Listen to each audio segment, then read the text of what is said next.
Last topic of the day is the battle for social justice in Israel. A massive wave of protests washed over Israel in 2011, the same year as Occupy Wall Street did in America, at the aim of lowering the high cost of living in Israel. While bringing mass amounts of Israelis out into the streets, almost 6 years later, it seems not much has changed. Housing is still unaffordable to most young couples. Food prices continue to soar, and wages remain low. You were a prominent figure in the 2011 protests. And when you see these rankings, for example, from the OECD rankings, that show that the economic gaps in Israel are even growing. They were pretty big to begin with, but they're growing.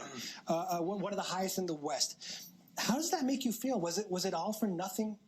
Well, first, it makes me feel disappointed. I was, as you mentioned, the type advisor to the leadership of the social movement protest here in Israel.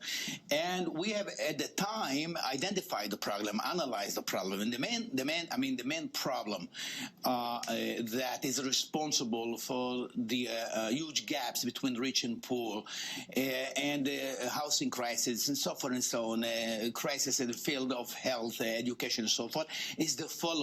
Israel is allocating the lowest. Yossi, who's at fault for the growing economic gaps? Well, this is a sort of, I would say, dominating economic policies over the last 3 decades,